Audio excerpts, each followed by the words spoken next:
राधे राधे। कैसे हैं आप लोग? ईश्वर कृपा से आप सब अच्छे होंगे। ईश्वर सब पे कृपा बनाए रखे, सबका कल्याण करें। आज मैं बताने जा रही हूँ वैशाख मास के महात्म, स्कंद पुराण के अनुसार 10वां अध्याय।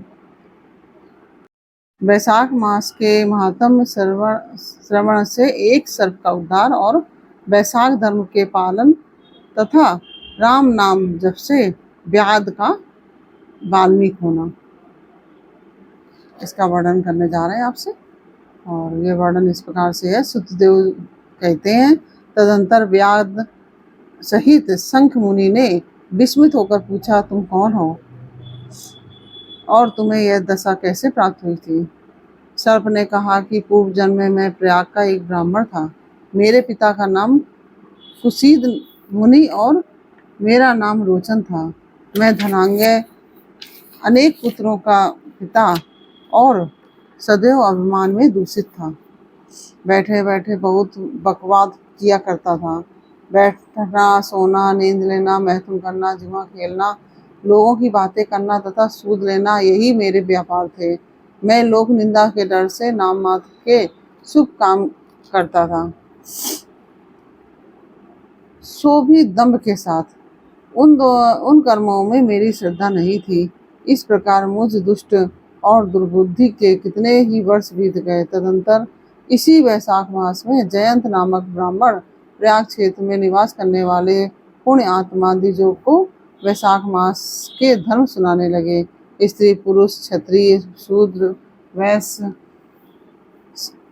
और शूद्र सहस्त्रों श्रोता प्रातःकाल स्नान करके अविनाशी भगवान विष्णु की पूजा के पश्चात प्रतिदिन जयंत की कही हुई कथा सुनते थे और वे सभी पवित्र एवं मौन होकर उस भगवत कथा में अनुरक्त रहते थे। एक दिन मैं भी कौतूहलवश देखने की इच्छा से श्रोताओं की उस मंडली में जा पहुंचा। मेरे मस्तक पर पगड़ी बंधी थी, इसलिए मैंने नमस्कार तक नहीं किया और संसारी वार्तालाप में अनुरक्त हो कथा में विघ्न डालने लगा। कभी मैं कपड़े फैलाता, कभी किसी की निंदा करता और कभी जोर से हंस पड़ता। जब तक कथा समाप्त हुई तब तक मैंने इसी प्रकार समय बिताया। तत्पश्चात दूसरे दिन सन्निपात रोग से मेरी मृत्यु हो गई। मैं तपाए हुए शीशे के जल से भरे हुए हलाहल नरक में डाल दिया गया और 14 मनवंतरों तक वहाँ पे यातना भोगता रहा। उसके बाद 84 लाख योनियों में क्रमशः जन्म लेता और मरता हुआ मैं इस समय क्रूर तमोगुणित सर्प होकर इस वृक्ष के खोखले में निवास करता था। मुने, सौभाग्यवश आपके मुखारबिंदु से निकली हुई अमृतमयी कथा को मैंने अपने दोनों नेत्रों से सुना, जिससे तत्काल मेरे सारे पाप नष्ट हो गए। मुनि श्रेष्ठ, मैं नहीं जानता कि आप किस जन्म के मेरे बंधु हैं, क्योंकि मैंने कभी किसी का उपकार नहीं किया है, तो भी मुझ पर आपकी कृपा हुई। जिनका चित्त समान है, जो सब प्राणियों पर दया करने वाले साधु पुरुष हैं, उनमें परोपकार की स्वाभाविक प्रवृत्ति होती है। उनकी कभी किसी के प्रति विपरीत बुद्धि नहीं होती। आज आप मुझ पर कृपा कीजिए, जिससे मेरी बुद्धि धर्म में लगे। देवादिदेव भगवान विष्णु की मुझे कभी विस्मृति न हो और साधु चरित्र वाले महापुरुषों का सदा ही संग प्राप्त हो। जो लोग मद से अंधे हो रहे हों, उनके लिए एकमात्र दरिद्रता ही उत्तम अंजन है। इस प्रकार नाना भांति से स्तुति करके रोचन ने बार बार शंख को प्रणाम किया और हाथ जोड़कर चुपचाप उनके आगे खड़ा हो गया। तब शंख ने कहा कि ब्राह्मण, तुमने वैशाख मास और भगवान विष्णु का महात्म सुना है। इससे उसी क्षण तुम्हारा सारा बंधन नष्ट हो गया। दुश्चेष्ट, परिहास, क्रोध, भय, द्वेष, कामना तथा स्नेह से भी एक बार भगवान विष्णु के पापहारी नाम का उच्चारण करके बड़े भारी पापी भी रोग शोक रहित वैकुंठ धाम में चले जाते हैं। फिर जो श्रद्धा से युक्त हो, क्रोध और इंद्रियों को जीतकर सबके प्रति दया भाव रखते हुए भगवान की कथा सुनते हैं, वे उनके लोक में जाते हैं। इस विषय में तो कहना ही क्या है। कितने ही मनुष्य केवल भक्ति के बल से एकमात्र भगवान की कथा वार्ता में तत्पर हो, अन्य सब धर्मों का त्याग कर देने पर भी भगवान विष्णु के परम पद को पा लेते हैं। भक्ति से अथवा द्वेष आदि से भी जो कोई भगवान की भक्ति करते हैं, वे भी पाप हारणी पूतना की भांति परम पद को प्राप्त होते हैं। यदि महात्मा पुरुषों का संग और उन्हीं के विषय में वार्तालाप करना चाहिए, रचना शिथिल होने पर भी जिसके प्रत्येक श्लोक में भगवान के सूचक नाम है, वही वाणी संजन समुदाय की पाप राशि का नाश करने वाली होती है। क्योंकि साधु पुरुष उसी को सुनते, गाते और कहते हैं। जो भगवान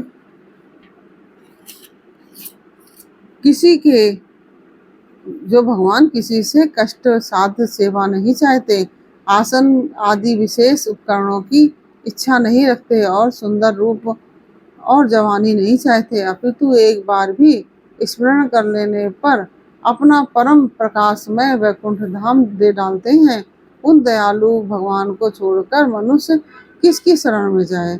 उन्हीं रोग शोक से रहित चित्त द्वारा चिंतन करने योग्य अव्यक्त दया निधान भक्तवत्सल भगवान नारायण की शरण में जाओ।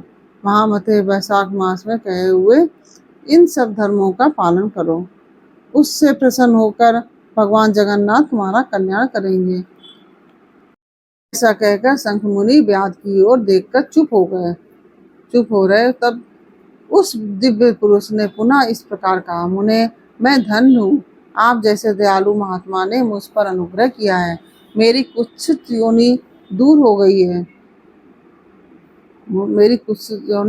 गई और अब मैं परम गति को प्राप्त हो रहा हूँ। यह मेरे लिए सौभाग्य की बात है। यूं कहकर दिव्य पुरुष ने शंख मुनि की परिक्रमा की तथा उनकी आज्ञा लेकर वह दिव्य लोक को चला गया। तदंतर संध्या हो गई। व्याध ने शंख को अपनी सेवा से संतुष्ट किया और उन्होंने साया काल की संध्योपासना करके शेष रात्रि व्यतीत की। भगवान के लीला अवतारों की वार्ता द्वारा रात व्यतीत करके शंख मुनि ब्रह्म मुहूर्त में उठे और दोनों पैर धोकर मौन भाव से तारक ब्रह्म का ध्यान करने लगे।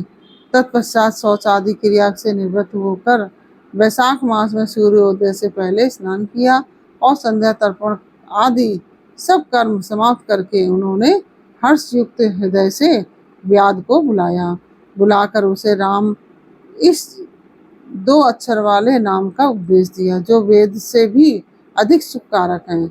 उपदेश देकर इस प्रकार कहा, भगवान विष्णु का एक एक नाम भी संपूर्ण वेदों से अधिक महत्वशाली माना गया है। ऐसे अनंत नामों से अधिक है भगवान विष्णु का सहस्त्र नाम। उस सहस्त्र नाम के समान राम नाम माना गया है। इसलिए व्याध, तुम निरंतर राम नाम का जप करो और मृत्यु पर्यंत मेरे बताए हुए धर्मों का पालन करते रहो। इस धर्म के प्रभाव से तुम्हारा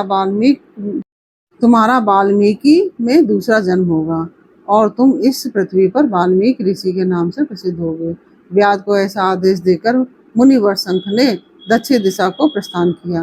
व्याध ने भी शंख मुनि की परिक्रमा करके बार बार उनके चरणों में प्रणाम किया और जब तक वे दिखाई दिए तब तक उन्हीं की ओर देखता रहा। फिर उसने अति योग्य वैशाखोक्त धर्मों का पालन किया। जंगली कैत, कटहल, जामुन और आम आदि के फलों से राह में चलने वाले थके मांदे पथिकों को वह भोजन कराता था। जूता, चंदन, छाता, पंखा आदि के द्वारा तथा बालू के बिछावन और छाया आदि की व्यवस्था करके पथिकों को परिश्रम और पसीने का निवारण करता था। प्रातःकाल स्नान करके दिन रात राम नाम का जप करता था। इस प्रकार धर्मानुष्ठान करके वह दूसरे जन्म में वाल्मीकि का पुत्र हुआ। वाल्मीकि का पुत्र हुआ। उस समय वह महायशस्वी वाल्मीकि के नाम से प्रसिद्ध विख्यात हुआ और उन्हीं वाल्मीकि जी ने अपनी मनोहर प्रबंध रचना द्वारा संसार में दिव्य राम कथा को प्रकाशित किया, जो समस्त कर्म बंधनों को उच्छेद करने वाली है। समस्त कर्म बंधनों का उच्छेद करने वाली है। मिथिला पते देखो वैशाखा महात्म्य कैसा ऐश्वर्य प्रदान करने वाला है, जिससे एक व्याध भी परम दुर्लभ ऋषि भाव को प्राप्त हो गया है। यह रोमांचकारी उपाख्यान सब पापों का नाश करने वाला है।